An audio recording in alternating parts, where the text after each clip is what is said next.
Hi friends, welcome to my video lecture. Today I came with a new topic called graph traversals. So today video lecture I am going to talk on graph traversals. Dear friends, before going to be start my topic, I just want to be give a small introduction about the definition of graph. So let's see the definition of graph. What do we mean by graph? So graph क्या होता है उसके बारे में हम लोग समझ लेंगे थोड़ा. Graph is a collection of nodes और vertex. Graph is a collection of nodes and edges between them. This is one of the simple line for the definition of graph. So graph is a collection of nodes and edges between them. Here nodes is also called as a vertex. Nodes is also called as a vertex. So graph is a collection of vertex which is denoted by V and edges which is denoted by E between them. So in simple we can say that graph means G equal to V comma E, where G stands for graphs and V stands for vertex, that is called node also, and E stands for edges between the nodes or vertex. Second point under the definition of a graph is we can traverse these nodes using the edges. That means if you want to be visit each nodes, then by the help of edges we are able to visit. This third point says that these edges might be weighted, not weighted, directed और undirected. तो ये जो edges जो होगा हमारा वो हो सकता है वेटेड होगा या नॉट वेटेड होगा या डायरेक्टेड होगा या अनडायरेक्टेड होगा. यानी कि चार केसेस हमारा यहाँ पर हो सकता है कि एजेस जो होगी यानी कि एक नोड से दूसरे नोड पर जाने का जो एज बना है वो उस वेटेड हो सकता है, नॉट वेटेड हो सकता है, डायरेक्टेड हो सकता है, अनडायरेक्टेड हो सकता है. ठीक है. Next point under the definition of a graph is graph are mathematical structures that represent pairwise relationship between objects. That means it's a mathematical structure. Graph is a mathematical structure that represent pairwise relationship. It's represent pairwise relationship between objects. So between the object, this graph is used to represent a pairwise relationship. And the last point says that a graph is a flow structure that represent relationship between various objects. So these are the basic definition of graphs. So dear students, just make one thing in your mind that graph is a collection of nodes and edges between them. By the help of edges we are able to visit all the nodes in the graph, and these edges may be weighted, not weighted, directed और undirected. सो ये जो edges हो सकता है कि weighted होगा या not weighted होगा, या हो सकता है ये हमारा क्या हो सकता है कि डायरेक्टेड भी हो सकता है और अनडायरेक्टेड भी हो सकता है. और एक कहता है कि ग्राफ क्या है हमारा mathematical representation. It's a mathematical structure that represent pair wise relationship between the object. So it's showing the relationship between the object. So inside the graph we have two basic components, as I told you, nodes and edges. So these are the two basic components in the graph. So what do you mean by node? So let's try to understand the concept of nodes and edges of graph. So nodes means they are most important component in any graph. So nodes means it's one of the most important component in any graph. Nodes is also called vertex. Nodes are entities whose relationships are expressed using edges. So that means nodes क्या है हमारा एक entities है जिसकी relationship हमें edges के द्वारा express किया जाता है। For example we have two nodes A and B, A और बी हमारा दो नोड्स है, एंड अनडायरेक्टेड, ये दोनों के बीच में अनडायरेक्टेड है, कोई डायरेक्शन नहीं है, लेकिन ये दो नोड्स है हमारा। अब कहता है edges between them, then it can be express a bidirectional relationship between the noded and the edge. That means हम मतलब नोड 1 से हम नोड बी तक भी जा सकते हैं और बी से हम लोग ए भी आ सकते हैं। That means it's a two way, हम लोग यहाँ से यहाँ गए, यहाँ से यहाँ भी आ सकते हैं। आ सकते कि नहीं आ सकते हैं? ये कब होगा? जब हमारा ए अनडायरेक्टेड होगा। Undirected means there is no direction between the node A and B, so that the person can be, that means the programmer can be move और visit node A to B and B to A if the edges are undirected. Clear? So this undirected edges express bidirectional relationship between the nodes and the edges. I hope it is clear for you. Edges क्या होता है?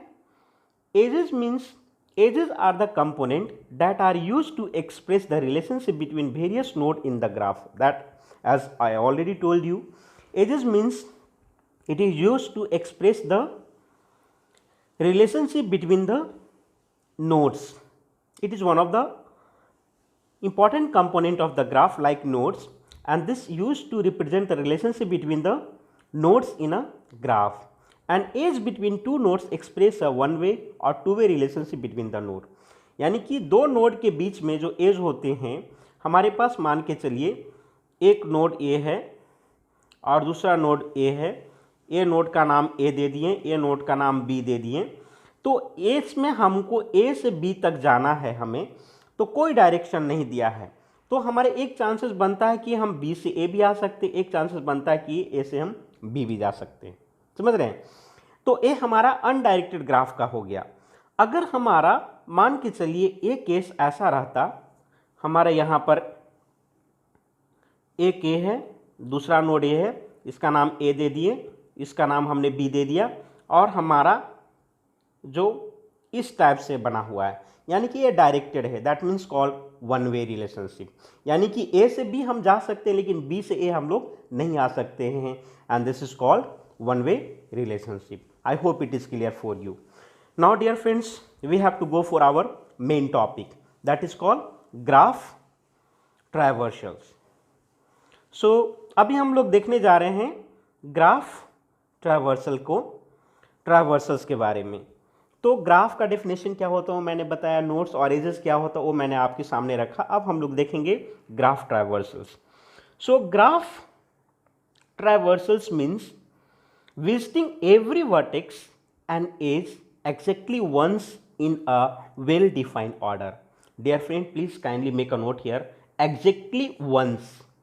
एक word यहाँ पर इस्तेमाल किया गया, एक बार, केवल एक बार, यानी कि graph traversals means visiting every vertex या every nodes exactly once in a well defined order, that is called graph traversals. While using certain graph algorithm, we must ensure that each vertex of the graph is visited exactly once. So, when we are going to be use any graph algorithm to visit the nodes, then it must be ensure that all the vertex of the graph will visit exactly once. Third point says that the orders in which the vertex are visited are important and may depend upon the algorithm or question that you are solving.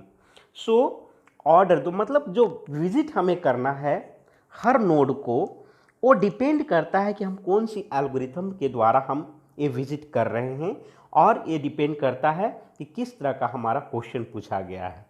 So the third point says that the order in which the vertex are visited, यानी कि किस order से हम vertex को visit कर रहे हैं, that are also important and that depends upon the algorithm which we are going to be use for the graph traversals, and the question जो हमसे पूछा गया है। सो इस पर डिपेंड करता है। सो डियर फ्रेंड्स, ग्राफ ट्रैवर्सल्स जो कहता है, फिर से मैं इस बात को रिपीट कर रहा हूँ, graph traversals means visiting every vertex and edges exactly once in well defined order. The word here I try to emphasize exactly once in well defined order. Clear? Well defined order वे में प्रत्येक vertex और edges को हमें visit करना है। दूसरी बात एक कहते हैं हम लोग, इसमें बताया जा रहा है कि जब हम कोई एल्गोरिथम को, ग्राफ एल्गोरिथम का इस्तेमाल करके हम विजिट करना चाहते हैं ग्राफ के हर एक वर्टेक्स को और एजेस को, तो हमें इसमें इंश्योर होना है अपने आप को कि हम उस एल्गोरिथम के द्वारा ग्राफ के हर वर्टेक्स को और एजेस को एक बार हम विजिट किए हैं। ठीक है। थर्ड पॉइंट ये बताया जा रहा है इसमें कि जब हम लोग ग्राफ की वर्टेक्स को विजिट करना है, ये दो चीज़ों पर डिपेंड करता है। क्या चीज़ पर? पहला ये कि हम कौन सी एल्गोरिथम को इस्तेमाल कर रहे हैं, बिकॉज द ऑर्डर वो डिपेंड करता है, order in which the vertex visited, यानी कि किस ऑर्डर से हम वर्टेक्स को विजिट कर रहे हैं वो दो बातों पर डिपेंड करता है। पहला कि किस टाइप का एल्गोरिथम हम इस्तेमाल करें ग्राफ का ट्रैवर्सल करने के लिए, और दूसरा हमारा किस टाइप का क्वेश्चन पूछा गया है। सो ये दोनों बातों पर वो डिपेंड करता है। नेक्स्ट पॉइंट ये हमारा कह रहा है कि during a traversal it is important that your track which vertex has been visited. That means अगर हम ट्रैवर्सल करते हैं तो ये बहुत ही ज़रूरी बात है कि हमें एक ट्रैक रखना चाहिए कि कौन सी वर्टेक्स को और कौन सी एजेस को मैंने विजिट कर चुका हूँ। The most commonly way of tracking vertexes is to mark them. तो हम उसको क्या करते हैं, जैसे ही विजिट करते थे उसको हम लोग क्या करते हैं, मार्क कर देते हैं कि हाँ I visited this one, next I am going to visit this one. So हम लोग उसको एक मार्क कर देते हैं। इससे हमें पता चल जाएगा कि इस ग्राफ के इस वर्टेक्स को ऑलरेडी मैं विजिट कर चुका हूँ एक बार, सो उधर जाने की कोई ज़रूरत नहीं है। So that is called graph traversals. Okay, now we have some algorithm under the graph traversals we are going to see. The first algorithm is called breadth first search. In short, we can say that BFS. So there are many ways to traverse graph. BFS is one of the most commonly used algorithm for graph traversals. Clear? Now BFS क्या होता है उसके बारे में हम लोग समझेंगे। BFS is a traversing algorithm where you should start traversing from a selected node. क्या है? BSF is a traversing algorithm. क्या है traversing algorithm? Traversing मतलब समझते हैं ना, that it's a process to allow the programmer to visit each node and edges at least once to perform some specific task on it. Clear?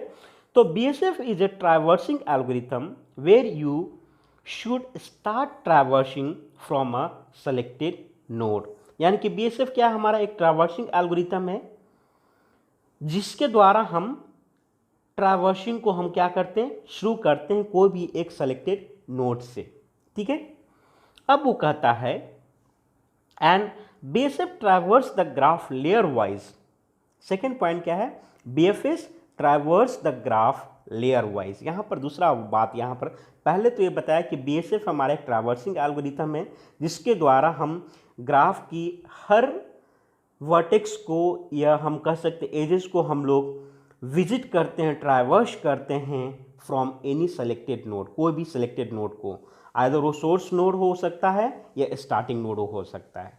समझ रहे हैं।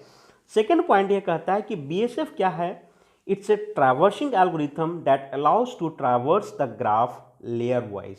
क्या कहता है, लेयर वाइज हमें ट्रैवर्स करने के लिए अलाउ देता है, इजाज़त देता है। Thus exploring the neighboring nodes, हमें इसको exploring the neighboring nodes और उसके बाद हम उसके नज़दीक वाले नोड्स को हम लोग एक्सप्लोर करते हैं। ठीक है। You must then move towards the next level neighboring nodes, यानी कि एक लेयर को ख़त्म करने के बाद हम लोग नेक्स्ट लेयर पर हम लोग विजिट करते हैं उसको ट्रैवर्स करने के लिए। So this is the basic concept of the breadth first search BFS। So dear friend, in BSF हम लोग क्या करते हैं, हम लोग कोई भी एक पार्टिकुलर नोड को सेलेक्ट करके हम लोग क्या करते हैं, ट्रैवर्स करना हम लोग शुरू कर देते हैं। BSF हमारा क्या है, एक ट्रैवर्सिंग एल्गोरिथम है जो हमें अलाउ करता है ग्राफ को ट्रैवर्स करने के लिए लेयर वाइज। समझ रहे हैं। थर्ड पॉइंट ये कहता है कि एक लेयर जब हम लोग कंप्लीट करते हैं तो हम लोग दूसरे लेयर की ओर जाते हैं जो उसके नेबरिंग लेयर कहलाता है। ठीक है। Next, as the name BSF suggested, you are requested to traverse graph breadth wise. जैसे कि हमारा नाम दिया गया है breadth first search. So as the name suggested breadth first search, so we have to traverse the graph as a breadth wise. कैसे में graph traverse करना है, ब्रेथ वाइज ट्रैवर्स करना है। So we have a two basic points under this. What are the two basic points? The first point is that first move horizontally and visit all the nodes of the current layer. First point, first move horizontally and visit all the nodes of the current layer. current layer का जितना भी nodes है उसको सबसे पहले हमें visit करना है horizontally way में। ठीक है। second point says that move to the next layer. Once the first one layer will be completed, then we have to move for the next layer. Okay, so these are the two basic points under the BFS. हम फिर से एक बार repeat कर रहे हैं आपके समझने के लिए कि सबसे पहले हमें हॉरिजेंटली मूव करना है और visit all the nodes of the current layer. यानी कि एक लेयर पर अगर हम विजिट करें तो उस लेयर के सारे नोड्स को हमको पहले विजिट कर लेना है। विजिट करने के बाद हमें सेकेंड लेयर को हमें मूव करना है। ऐसा नहीं कि एक लेयर का एक नोड को हमने विजिट किया फिर नेक्स्ट लेयर का हम नोड दूसरे नोड को विजिट कर रहे हैं, ऐसा नहीं होना चाहिए। That is not BSF algorithm says. BSF algorithm says that we have to visit all the nodes horizontally first, move horizontally all the nodes of the same current layer and then we have to move for the next layer. ठीक है। Now consider the following diagram. इस diagram को हम लोग को consider करके देखिए। अब इस डायग्राम में, इस फिगर में, पिक्टोरियल रिप्रेजेंटेशन में हम आपको बताना चाह रहे हैं यहाँ पर टोटल कितने लेयर हैं। लेयर ये हमारा पहला लेयर है, फिर ये हमारा दूसरा लेयर है, ये हमारा तीसरा लेयर है। लेकिन यहाँ पर लेयर 0 से हम लोग करेंगे इसलिए लेयर 0 हो गया, लेयर 1 हो गया, लेयर 2 हो गया। This is called source node. This is called source node.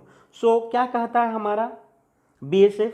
We have to start from the source node और एनी स्टार्टिंग नोड। सो हमने सोर्स नोड से स्टार्ट किए। सो BSF हमने सोर्स नोड से स्टार्ट किया। Source node से हम लोग पहले कहाँ पर आएंगे, नोड 1 पर आएंगे, फिर 1 से कहाँ पर जाएंगे, 2 पर जाएंगे, फिर 2 से कहाँ पर जाएंगे, 3 पर हम लोग जाएंगे ना। सो एक लेयर मेरा पूरा कंप्लीट हो जाएगा। जब हमारा एक लेयर पूरा कंप्लीट हो जाएगा तो फिर हम कहाँ पर जाएंगे, हम लोग दूसरे लेयर पर हम लोग काम करना शुरू करेंगे। ठीक है, दूसरे लेयर पर हम लोग काम करना शुरू करेंगे। तो इस तरह से एक काम करता है जिसके बारे में हम लोग नीचे देख करके हम लोग समझ लेंगे। So the distance between the nodes in the layer 1, so distance between the nodes in the layer 1 is comparatively lesser than the distance between the nodes in the layer 2। कहा जा रहा है कि दो नोड के बीच का जो दूरी है लेयर 1 में, वो देखा जाए तो लेयर 2 के दो नोड के बीच की दूरी से वो क्या होगा, कम होगा। सो नोड 1, इसमें बात करते हैं हम लोग, लेयर 1 की दो नोड के बीच की दूरी लेयर 2 की दो नोड के बीच की दूरी से क्या है, कम है। यानी कि लेयर 1 में कम पाया जाता है दो distance between the two nodes. So it's lesser होता है। ठीक है ना। अब हमको therefore BSF you must traverse all the nodes in the layer 1। यानी कि BSF क्या कहता है कि ब्रेथ फर्स्ट, जहां पर ब्रेथ वाइज यानी कि जहां पर ब्रेथ कम है उसको सबसे पहले सर्च करना है। As I told you here itself in the beginning, we have to use this concept breadth wise. ठीक है ना, ब्रेथ वाइज। सो यहां पर हम लोग देख रहे हैं इस डायग्राम में कि अगर हम लेयर 1 और लेयर 2 दोनों को हम कंपेयर करते हैं तो लेयर 1 में जो दो नोड की जो ब्रेथ यानी कि दूरियां हैं वो कम है compare to the layer 2। So that we have to visit first layer 1। सो लेयर 1 में हम जो भी अगर विजिट करेंगे तो सारे नोड्स को हम एक साथ विजिट करेंगे एक एक करके, तभी हम लोग लेयर 2 पर मूव करेंगे as per this to basic points. समझ रहे हैं ना, इस दो बेसिक पॉइंट्स के अनुसार हम लोग काम करेंगे। तो हम लोग यहाँ पर चल रहे हैं। So layer 1 before you move to the node to the layer 2, जो हमने आपको बताया। अब हम लोग देखते हैं ट्रैवर्सिंग चाइल्ड नोड्स। सो चाइल्ड नोड्स क्या होता है, आई थिंक लास्ट वीडियो में ऑलरेडी मैं आपको बता चुका हूँ। रूट नोड क्या होता है, लीफ नोड क्या होता है, पेरेंट नोड्स क्या होते हैं, वो हम ऑलरेडी आपको बता चुके हैं। ठीक है, तो यहाँ पर चाइल्ड नोड मतलब उसके बच्चे, जैसे मान के चलिए यहाँ पर ओ हमारा क्या है, रूट नोड है, सोर्स नोड हो गया, तो हमारा उसके बच्चे कौन हो गए, 1 हो गए। समझ रहे हैं ना, 1 के बच्चे कौन हो गए, 4 और 5 हो गए। तो इस तरह से हमारा, अब हमारा पेरेंट नोड कौन हो गया, तो हमारा 1 पेरेंट नोड हो गया 4 और 5 का। ठीक है, लीफ नोड कौन हो गया, लीफ नोड हमारा ये हो गया 4, हमारा क्या कहलाएगा, लीफ नोड कहलाएगा। तो इस तरह से इसका बेसिक कॉन्सेप्ट है जो लास्ट वीडियो में already I explain you. So here हम traversing child nodes, a graph can contain cycles which may bring you to same nodes again while traversing graph। कहा जा रहा है कि graph can contain cycles, graph मतलब graph एक cycle का रूप भी ले सकता है, और जब हम लोग ट्रैवर्सिंग करते हैं तो हो सकता है कि हम सेम नोड को फिर से हमको ट्रैवर्सिंग करना पड़ जाए। तो हमें क्या करना पड़ेगा, to avoid the processing of the same node again use a boolean array।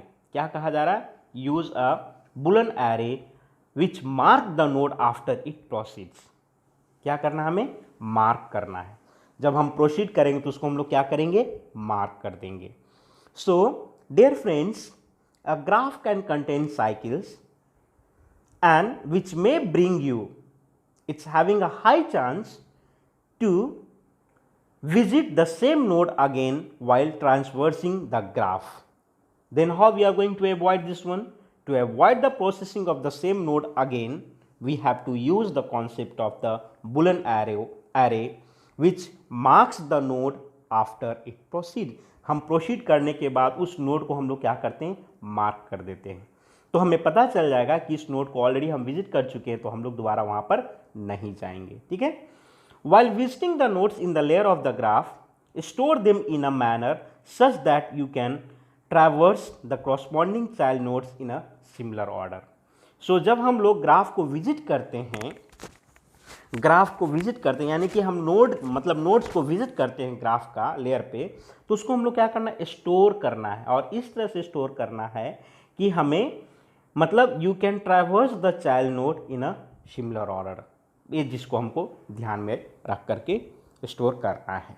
Second point कहता है इसमें, in the earlier diagram, that means we are talking for this diagram, start traversing from zero, हमने zero से शुरुआत किया, and visit in the child node 1, हमने 1 पर गया, very good, 2 and 3, store them in the order in which they are visited. So हम इस figure को हम कंसिडर कर रहे हैं। तो इस फिगर में हमने ट्रैवर्सिंग हमने यहाँ से शुरू किया, यहाँ से यहाँ आया, यहाँ से यहाँ गए, यहाँ से यहाँ गए, और उसको हमने क्या कर दिया, स्टोर कर दिया।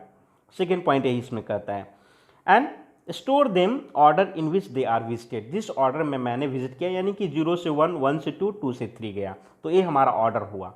समझ रहे हैं ना, हमको ऐसे नहीं लिखना है 0 से 2, 2 से 3, 3 से 1, ऐसे ये ऑर्डर नहीं कहलाएगा। 0 से 1 हमने आया, 1 से 2 गया, 2 से 3, that this is the order for me to traverse the nodes of the graph. This will allow you to visit the child nodes of 1। अब हमारा जब 0 से 1 आए, 1 से 2, 2 से 3 हम जाएंगे, तो जब 0 से 1 आए तो हमारा क्या होगा, 1 से हमारे पास फिर चाइल्ड नोड है 4 और 5।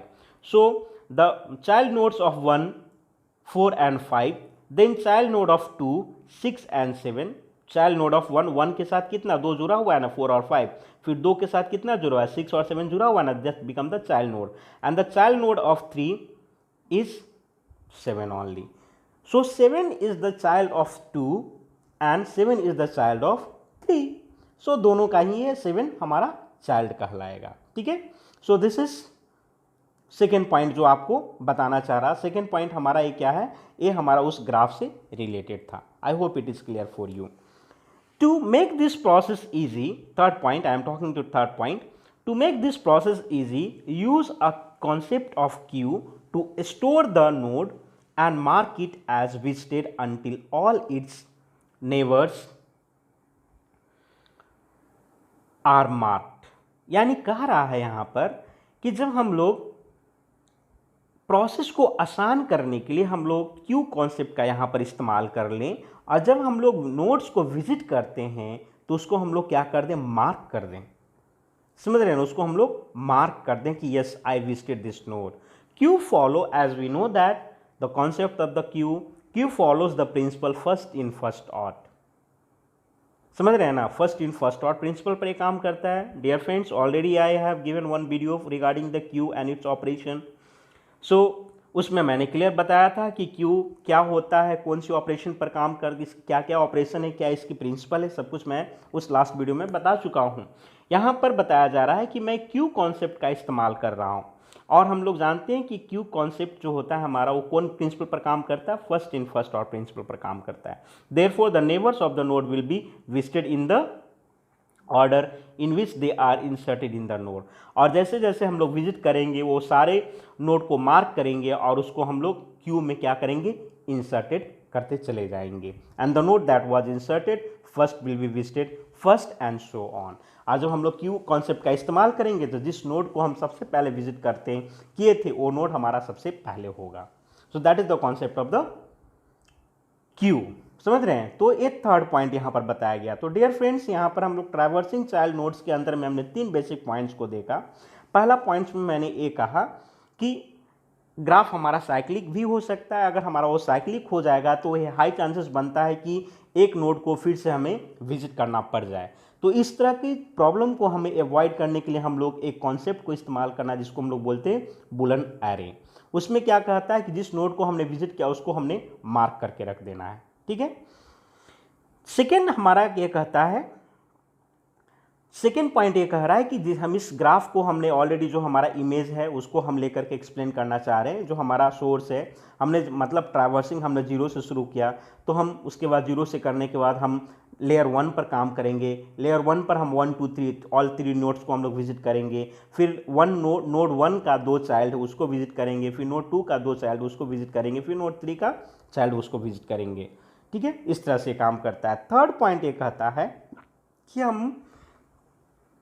हम इस प्रॉब्लम को दूर करने के लिए, यानी कि अगर एक ही नोड को दोबारा हमें विजिट करना पड़े, अगर ऐसा स्थिति आए तो उसको हम ट्रैक करने के लिए हमें क्यू का कॉन्सेप्ट को हम लोग इस्तेमाल करें।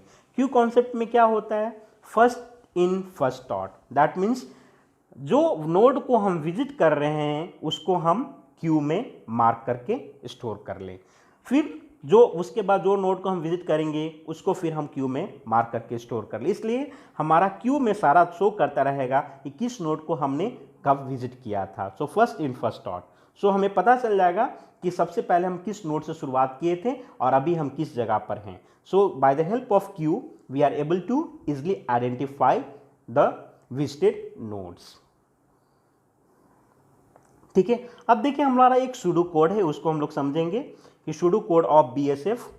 तो BFS का सूडो कोड है। तो dear friends, we have to know that what is the difference between pseudo code and algorithm. As I told you in the last video lecture, algorithm is a step by step procedure and each step define a set of instructions, whereas pseudocode is a informal human readable language। ये दोनों में difference है। यानी कि pseudocode क्या है, it's a support of the algorithm but it's not a algorithm. और ये क्या होता है, ह्यूमन रीडेबल फॉर्मेट होता है, जो ह्यूमन उसको पढ़ करके समझ ली इजिली वे में। समझ रहे हैं ना, इस तरह से उसको हम लोग सूडो कोड बोलते हैं। अब देखिए BSF हमने एल्गोरिथम का सूडो कोड लिया। G और S, G हमारा यहाँ पर क्या है, ग्राफ है। S हमारा यहाँ पर क्या है, सोर्स नोड है, जिस नोड से हम लोग शुरू कर रहे हैं।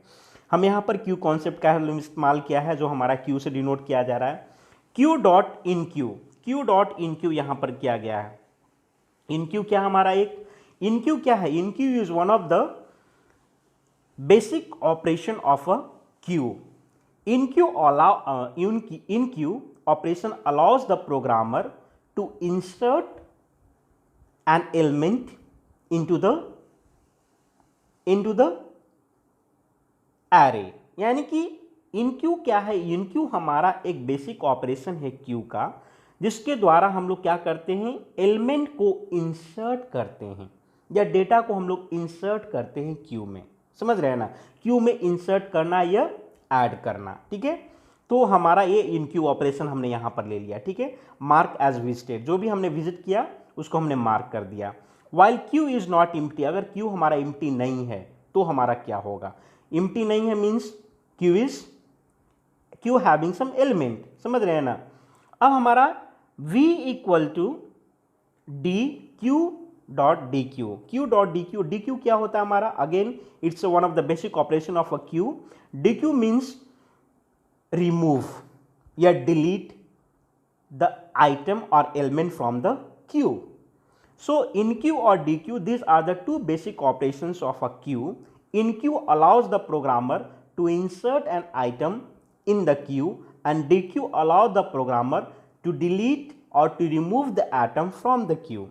But dear friends, InQ and DQ, these two operation and both operation performed on a queue in a two different ends of a queue.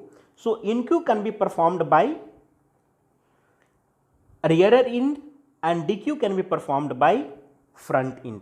हम लोग जानते हैं ना, ये ऑलरेडी दे कॉन्सेप्ट को मैंने लास्ट वीडियो लेक्चर में एक्सप्लेन कर चुका हूं। इन क्यू कहां से होता है, DQ कहां से होता है क्यू का ऑपरेशन में। ठीक है, अब हम लोग देखेंगे for all the neighborings W of V in graph G, if W is not visited, हमारा क्या है, W अगर विजिटेड नहीं है तो Q dot in Q W, यानी कि फिर से हमें इंसर्ट करके हमें वो विजिट करना है, यही चीज यहां पर बताया जा रहा है। ठीक है, तो ये हमारा एक सिंपल सा सूडो कोड था, वो हमारा BFS का था। ठीक है, अब हम लोग देखेंगे BSF ट्रांसवर्सिंग प्रोसेस कैसे काम करता है। ठीक ना, BSF ट्रांसवर्सिंग प्रोसेस कैसे काम करता है उसके बारे में हम लोग देखेंगे। If all the edges in the graph are as the same weight, then BSF can be used to find the minimum distance between the nodes in a graph। यहाँ पर बात ध्यान देने की बात यह है कि all the edges in the graph having same weight, then BFS can be used to find the minimum distance between the graph। So this is the one example pictorial representation। हमको इस पर देखिए, सभी का वेट अगर हम लोग देखते हैं 0 से 1 पर आते हैं उसकी भी वेट 1 है, 0 से 2 पर आते हैं उसकी भी वेट 1 है। ये 1 क्या है, that is the weight, that is the expense कहते हैं हम लोग इसको। ठीक है ना, ये हमारा वेट है। यानी कि 0 से 1 पर आने के लिए हमें उसकी वेटेज क्या है, 1 है। 0 से 2 पर आने के लिए उसकी क्या वेटेज हमारा 1 है। ठीक है ना। अब देखिए, as this diagram start from the source node, 0 से हम शुरुआत करें, to find the distance between the source node and the node 1, to find the distance between the source node and node 1, 0 से 1 पर आने के लिए। तो देखिए यहाँ पर 0 से 1 पर आने के लिए हमारे पास दो रास्ता है।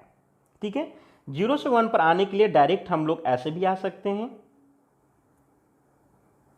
ऐसे भी आ सकते हैं, चाहे तो ऐसे आकर के फिर हम लोग ऐसे भी आ सकते हैं ना। लेकिन हमारा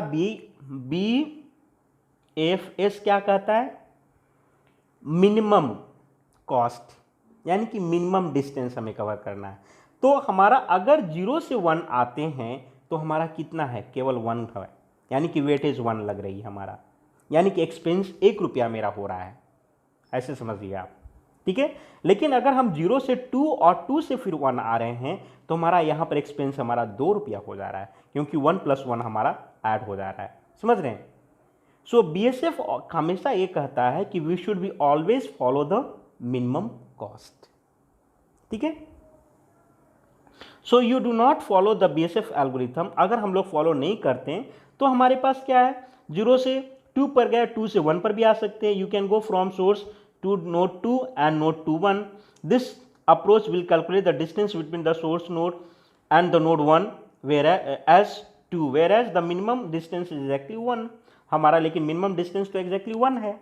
लेकिन हम लोग अगर BFS को नहीं अगर हम लोग मान के चलते हैं तो हमारा मिनिमम डिस्टेंस यहाँ पर 2 भी हो सकता है, ठीक है। तो ये दोनों में अंतर होता है। The minimum distance can be calculated correctly by using the BFS algorithm. So by using this algorithm we are able to be calculate the minimum distance, ठीक है। इसको हम लोग मिनिमम डिस्टेंस इस तरह से हम लोग कैलकुलेट कर पाते हैं। आई hope it is clear for you. तो ये आपका BFS के बारे में था। हम आशा करते हैं कि ये बात आपको क्लियर हो चुका होगा। अब हम इसकी कॉम्प्लेक्सिटी की बात करते हैं। तो complexity of BFS, the time complexity of BFS is O of V plus E। भी हमारा यहाँ पर क्या है, दैट इज कॉल्ड वर्टेक्स, और इसको हम लोग नोड भी कहते हैं। ये हमारा यहाँ पर क्या है, एजेस, समझ रहे हैं, जो दो वर्टेक्स को या दो नोड को हमारा क्या करता है, जोड़ता है, ठीक है। So V is the number of nodes and E is the number of edges. So this is the time complexity of the BFS। Dear friends, I hope यहाँ तक आपको कोई दिक्कत नहीं होगा। अब हम लोग नेक्स्ट एल्गोरिथम की बात करते हैं, DFS, that is called depth first search, that is called depth first search. तो डेप्थ फर्स्ट सर्च एल्गोरिथम क्या होता है उसको हम लोग देखेंगे। Depth first search algorithm is a recursive algorithm. एक क्या होता है, रिकर्सिव होता है, that allows the user that allows the users to use the concept of backtracking। यानी कि DFS algorithm is also graph traversing algorithm, it is a recursive algorithm, it allows the user for using the concept of backtracking। backtracking क्या होता है वो समझना हमारे यहाँ पर है। backtracking ये होती है कि इसकी मदद से हम एक नोड पर गए हैं तो फिर उस नोड से हम उसी रास्ते से हम दोबारा फिर लौट सकते हैं, that is called back tracking. So ये हमारा DFS में हमारा ये सुविधा होता है, इसलिए यहां पर क्लियर लिखा गया, DFS algorithm is recursive algorithm that uses the idea of backtracking. It involves exhaustive search of all the nodes by going ahead if possible else by tracking. हम लोग यानी कि इस एल्गोरिथम के द्वारा सारे नोड्स पर हम लोग जा सकते हैं, जहां तक जाना वहां तक जा सकते हैं, और अगर पॉसिबल है तो हम वहां से उसी रास्ते के द्वारा लौट भी सकते हैं, and that is called back trekking, ठीक है। अब हम लोग देखेंगे इसके अंदर में नेक्स्ट पॉइंट क्या कहता है वो। Here the word backtracking means when you are moving forward. Dear student, please try to understand backtracking का मतलब क्या होता है, वो हम यहाँ पर बताना चाह रहे हैं। Backtracking means when you are moving forward and there are no more nodes along the current path, then you move backward on the same path to find the nodes to traverse, that is called backtracking। यानी कि उसी path पर फिर से हम लौट करके return हो सकते हैं और नोड्स को हम लोग फाइंड आउट कर सकते हैं विजिट करने के लिए। That is the concept of the back tracking, and this concept is only used by the depth first search algorithm. All the nodes will be visited on the current path till all the unvisited nodes has been traversed, after which the next path will be selected. So this is the basic definition of the depth first search algorithm. This is also one of the algorithm which help us to visit or traverse the graph, and it is one of the recursive algorithm. So it's a recursive type algorithm. Now we have some ideas, we have some basic points of the recursive algorithm of DFS. So this recursive nature of DFS can be implemented using stack. So dear friends, वहाँ पर हमने BFS हमने Q को इस्तेमाल किया, and यहाँ पर DFS हम stack का इस्तेमाल करेंगे। समझ रहे हैं ना, ये दोनों में समझिएगा। तो हमने DFS हमारा एक रिकर्सिव एल्गोरिथम है जो हम स्टैक कॉन्सेप्ट का इम्प्लीमेंट करते हैं इसमें हम लोग, ठीक है ना। अब हमारा कुछ बेसिक पॉइंट्स उसको हम लोग समझने का कोशिश करेंगे। Pick a starting node and push all its adjacent node into a stack. क्या करें, पिक अ स्टार्टिंग नोड, कोई भी एक स्टार्टिंग नोड को हमने पिक आउट कर लिया, and push all its adjacent node, उसके साथ जितने भी लगा हुआ एडजेसेंट साइड बाय साइड जो भी नोड्स होंगे सबको हम लोग क्या करेंगे, स्टैक में हमने पुश कर दिया।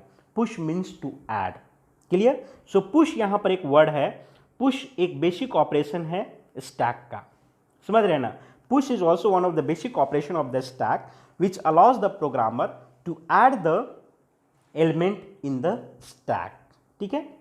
अब हमारा क्या है, सेकेंड पॉइंट ये कहता है pop a node from the stack to select the next node to visit and push all its adjacent node into a stack। देखिए pop a node from the stack, अब क्या करना है हमें, pop out करना है। pop is again one of the basic operation of a stack which allows to remove or delete the element from the stack।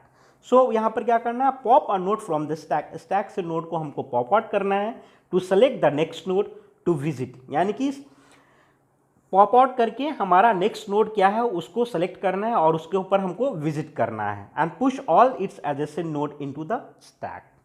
तो ये सेकेंड पॉइंट कहता है। थर्ड पॉइंट क्या कहता है, repeat this process until the stack is empty, और ये process को हमें कंटिन्यू करना है जब तक कि स्टैक हमारा खाली ना हो जाए, समझ गए। तो ये हमारा डीएफएस इस तरह से हमारा एल्गोरिथम काम करता है, यानी कि जितने भी हमारा ग्राफ में नोड्स हैं सारे नोड्स को हम स्टैक में जाकर के स्टोर कर लेते हैं, ठीक है। उसके बाद हम उसको एक एक करके हम लोग पॉप आउट करते हैं और जो भी एडजेसेंट जो हमारा नोड्स होता है उसको हम लोग स्टैक में पुश आउट किए रहते हैं, ठीक है।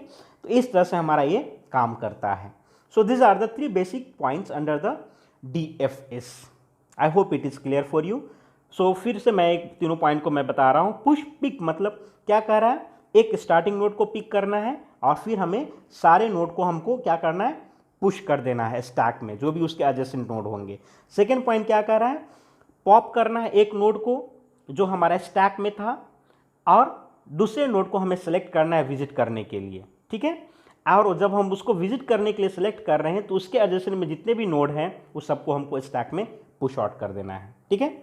अब हमें थर्ड पॉइंट क्या कहता है, ये प्रोसेस जो है वो कंटिन्यू चलता रहेगा जब तक कि हमारा स्टैक पूरी तरह से खाली ना हो जाए। इसमें एक बात यह ध्यान देना है, ensure that the nodes that are visited are marked. यहाँ पर एक बात यह है कि इस बात को हमें इंश्योर रखना है कि हम जो नोड्स को विजिट कर रहे हैं उसको हमने मार्क करके रखा है। This will prevent you from the visiting the same node more than once, और ये हमें रोकेगा कि हम एक ही नोड को दोबारा हम विजिट ना कर लें। सो these are the 3 basic points under the DFS. Now we have a pseudocode for the DFS.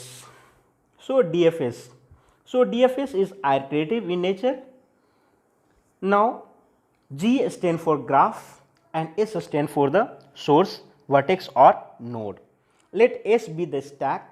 ये stack को हमने S से डिनोट किया है। अब हम डियर फ्रेंड्स ऑलरेडी स्टैक और क्यू का हमने वीडियो आपको दे चुके हैं। आई होप आपने उसको विजिट कर चुका होगा, उसको आपने देखा होगा। वहाँ पर हमने स्टैक का क्या ऑपरेशन होता है, क्यू का क्या ऑपरेशन होता है, बेसिक ऑपरेशन दोनों मैंने बहुत अच्छे तरीक़ा से एक्सप्लेन किया है। उसी कॉन्सेप्ट को यहाँ पर मैंने इस्तेमाल किया है आपके लिए। तो यहाँ पर क्या है, एस हमारा क्या है, स्टैक है। ये पुश ऑपरेशन हमने इस्तेमाल किया है, समझ गए ना। पुश ऑपरेशन को मैंने यहाँ पर लिया है। पुश मतलब क्या होता है, push is one of the basic operation of stack which allows the programmer to add a item in the stack, ठीक है। पुश का मतलब यही होता है। Mark as visited while S is not empty, अगर हमारा एस एम्प्टी नहीं है तो हम क्या करेंगे, v equal to S top. Top होता है ना इसमें हमारा, देखिए यहाँ पर समझना है, हमारा स्टैक में दोनों ऑपरेशन पुश और pop will be perform from the same end, यानी एक ही इंड होता है and that is from the top, वो टॉप से हमारा होता है, ठीक है ना। वो हमारा टॉप से होता है और एक ही इंड से दोनों ऑपरेशन परफॉर्म होता है, पुश और पॉप। लेकिन क्यू में हमारा दोनों ऑपरेशन दोनों अलग अलग इंड से किया जाता है, ठीक है। तो ये हमारा टॉप हो गया। अब यहाँ पर एस डॉट पॉप, ये क्या हमारा एक अगेन हमारा पॉप एक ऑपरेशन है जिसके द्वारा हम लोग एलिमेंट को क्या करते हैं, रिमूव करते हैं फ्रॉम द स्टैक, ठीक है। अब हमने for all the neighborings W of V in the graph G if W is not visited, अगर हमारा वर्टेक्स विजिट नहीं है तो हम क्या करेंगे, फिर हम लोग क्या करेंगे, इसको पुश करेंगे एंड मार्क एज विजिटेड, उसको हम लोग मार्क करेंगे कि वो विजिट हो चुका है। ठीक है, फिर हमारा DFS हमारा आइटरेटिव GS है, mark as visited for all the neighbours W। वही चीज़ को हमने फिर से यहाँ पर रिपीट कर दिया गया है कि यहाँ पर हमने क्या किए, DFS है हमारा, रिकर्सिव है, यहाँ पर देखिए आइटरेटिव में है हमारा ये, यहाँ पर समझने वाली बात है, ये आइटरेटिव केस है, यहाँ पर हमने ये लिया है रिकर्सिव केस है, दोनों अलग अलग केस है। ठीक है, तो रिकर्सिव केस में हमने मार्क कर दिया S as a visited for all the neighborings W of S in graph G। अगर विजिट नहीं किए हैं तो हम लोग क्या करेंगे, रिकर्सिव G W हमारा हो जाएगा। समझ रहे हैं? तो इस तरह से हमारा ये इसका सूडो कोड काम करता है DFS का। सूडो कोड क्या होता है वो मैं ऑलरेडी आपको बता चुका हूँ। It's just like a algorithm but it is not a algorithm, it's a informal language, human readable language, it's informal human readable language of a algorithm. ठीक है, तो इस तरह से हमारा इसका एल्गोरिथम काम करता है। अब हम लोग देखेंगे इस एग्जाम्पल के द्वारा कि किस तरह से हमारा ये DFS काम करता है, वर्क करता है। ठीक है ना, अब देखिए DFS हमने इस एग्जाम्पल को हम लोग लेकर चल रहे हैं, इस फिगर को लेकर, पूरा ये हमारा फिगर है उसको हमको लेकर के समझने का कोशिश कीजिए। तो हम इस इमेज को हम लोग लेकर चल रहे हैं, इस इमेज में हम ये आपको बताना चाहेंगे कि पहला इमेज को हम लोग देखते हैं। DFS हमारा सोर्स कोड ये है। ठीक है, सोर्स कोड से हम 2 पर विजिट किए। ठीक है ना, 2 से हम फिर हम कहाँ पर चले गए, 4 पर चले गए। यानी कि देखिए यहाँ 1 सोर्स है, 1 से 2 पर आए, 2 से हम 4 पर चले आए, आ गए ना। अब हमारा क्या है, 4 पर हम चले आए, 4 पर आने के बाद हमारा क्या है, 4 के बाद हम फिर 5 पर चले गए। ठीक है, 5 के बाद अब समझिएगा हमारा इसके आगे तो कोई नहीं है, तो हम लोग क्या करेंगे, बैक ट्रैकिंग होंगे ना। तो बैक ट्रैकिंग होकर हम फिर 2 पर गए, 2 से फिर हम लोग 1 पर गए, 1 से फिर हम लोग 3 पर चले आए जो यहाँ है। And that is the concept of the back tracking. Dear friends, I hope it is clear for you. So DFS using the concept of a backtracking, that means वो पीछे फिर उसी रास्ते से मुड़कर जा सकता है, कहने का मतलब यही है। ठीक है ना, अब हम लोग इसकी अगर कॉम्प्लेक्सिटी की बात करेंगे तो इसकी कॉम्प्लेक्सिटी जो होती है O of B plus E। B यहाँ पर क्या है, नंबर ऑफ वर्टेक्स और नोड्स, एंड E यहाँ पर क्या है, number of edges using a adjacency list. So adjacency list क्या होता है वो भी मैं लास्ट वीडियो में ऑलरेडी मैं कवर कर चुका हूँ, आप होप आप देखे होंगे और इस कॉन्सेप्ट को आप समझ पाए होंगे। सो this is all about the today video classes. एक बार फिर से मैं सारे पॉइंट्स को रिकॉल कर दे रहा हूँ आपके लिए जो मैंने इस वीडियो लेक्चर में कवर किया है। तो सबसे पहले इसमें मैंने ये बताने का कोशिश किया आपके लिए कि ग्राफ का डेफिनेशन क्या होता है। तो ग्राफ का डेफिनेशन मैंने आपको बताया, उसके अंदर में मैंने 4-5 पॉइंट को आपके लिए मैंने कवर किया है। तो उसमें मैंने आपको बताया कि ग्राफ क्या होता है। तो ग्राफ को हमने रिप्रेजेंट करते हैं इस फॉर्म से। ठीक है, G=V, E होता है, it's a collection of a nodes and edges होता है। फिर मैंने उसके बारे में 3-4 पॉइंट मैंने आपको रखा कि हम लोग क्या करते हैं, we can traverse this nodes using edges. Edges की मदद से हम लोग सारे नोड को हम लोग विजिट कर पाते हैं। जो हमारा एजेस होते हैं वो वेटेड भी हो सकता है, नॉट वेटेड भी हो सकता है, डायरेक्टेड भी हो सकता है, अनडायरेक्टेड भी हो सकता है। ग्राफ क्या हमारा मैथमेटिकल स्ट्रक्चर है जो हमारा क्या करता है, रिप्रेजेंट करता है रिलेशनशिप को, pair wise relationship between the object, यानी कि 2 ऑब्जेक्ट के बीच में पेयर वाइज रिलेशनशिप को वो रिप्रेजेंट करता है। ग्राफ का 2 बेसिक कंपोनेंट्स माना जाता है, नोड्स और एजेस। ये 2 बेसिक कंपोनेंट्स है। नोड्स क्या होता है वो मैंने बताया, nodes are the entities whose relationships are expressed using edges. Nodes क्या होता है, इज एंटिटीज जिसकी रिलेशनशिप एजेस की मदद से होता है। एजेस क्या होता है, it's use to represent the express the relationship between the nodes. समझ रहे हैं ना। तो ये आपका 2 बेसिक कंपोनेंट्स था जिसको मैंने आपके लिए कवर किया था। नेक्स्ट में मैंने फिर बताया ग्राफ का ट्रैवर्सल कैसे होता है वो मैंने आपको बताया। उसके अंदर में मैंने फिर आपके लिए ग्राफ का ट्रैवर्सल को मैंने देखा। ग्राफ ट्रैवर्सल में मैंने कुछ पॉइंट को आपके लिए रखा, यानी कि ग्राफ ट्रैवर्सल ये कहता है कि हमें ग्राफ की हर एक नोड्स को और एजेस को एग्जैक्टली एक बार हमें विजिट करना है, and that in well defined order, and that should be a well defined order. तो उसके लिए हम लोग ग्राफ ट्रैवर्सल के लिए कुछ हम लोग एल्गोरिथम का इस्तेमाल करते हैं, समझ रहे हैं ना। वो एल्गोरिथम हमने देखा, BFS एल्गोरिथम देखा। BFS एल्गोरिथम जो हमारा एक ऐसा एल्गोरिथम है जो हमें क्या कहता है, ब्रेथ वाइज, यानी कि उसकी मेन जैसे नाम दिया गया है ब्रेथ फर्स्ट सर्च, यानी कि उसकी मेन कॉन्सेप्ट ये है कि हमें ब्रेथ वाइज हम लोग को फॉलो करना है। यानी कि एक हमारा ये ऐसे BFS एल्गोरिथम है जो हमें अलाउ करता है लेयर वाइज विजिट करने के लिए, समझ रहे हैं ना। लेयर वाइज हमें विजिट करने के लिए मदद करता है, और हमें इसमें एक ध्यान रखना है कि ब्रेथ जिस लेयर का नोड्स के बीच में कम ब्रेथ होगी उसको हम लोग सबसे पहले विजिट करेंगे। फिर इसमें हमने 2 पॉइंट्स को देखा, first move horizontally, visit all the nodes of the current layer, then move to the next layer. ये 2 बेसिक पॉइंट को मैंने इसके अंदर में देखा। फिर ट्रैवर्सिंग चाइल्ड नोड्स, इसके अंदर में मैंने 3 पॉइंट्स को आपके सामने रखा कि हमारा ग्राफ एक साइक्लिक भी हो सकता है। अगर वो साइक्लिक हो जाता है तो है हमारा हाई चांसेस बनता है कि एक नोड को दोबारा हमें विजिट करना पड़ जाए। इस चीज़ को हमें रोकने के लिए हमने बुलियन एरे कॉन्सेप्ट का इस्तेमाल किया, जो हमें कहता है कि जैसे हम विजिट करते हैं तो उसको हम लोग मार्क आउट करते चले। फिर सेकेंड पॉइंट इसमें ये बताने का कोशिश किया, जो ग्राफ से हमने वो इमेज से रिलेटेड है जो ऑलरेडी एक्सप्लेन कर चुके हैं।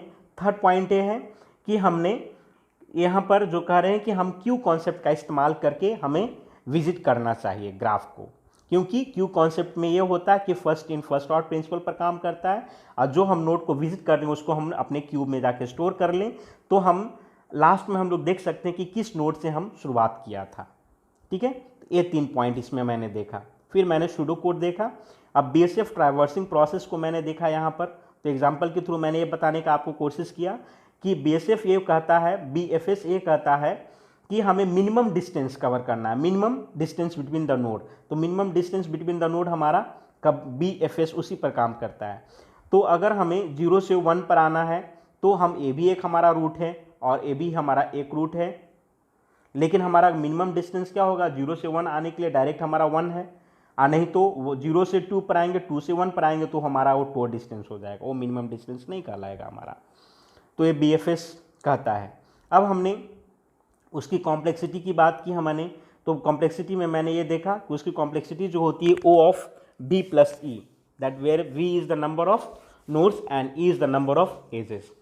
फिर हमने DFS हमने देखा, it's a second graph traversal algorithm, it's a recursive type algorithm. ये क्या हमारा रिकर्सिव एल्गोरिथम है, इसमें हमने बैक ट्रैकिंग कॉन्सेप्ट का इस्तेमाल करते हैं। बैक ट्रैकिंग कॉन्सेप्ट के यूज़ होने से हमें एक मदद होता है कि हम सारे नोड्स को हम विजिट अच्छे से कर सकते हैं, यानी कि एक नोड को हम विजिट करने के लिए काफ़ी आगे निकल चुके हैं तो वो हम फिर उस रास्ते से, अगर उस नोड में उसके आगे कोई नोड्स नहीं है तो उस रास्ते से फिर हम रिटर्न बैक हो सकते हैं।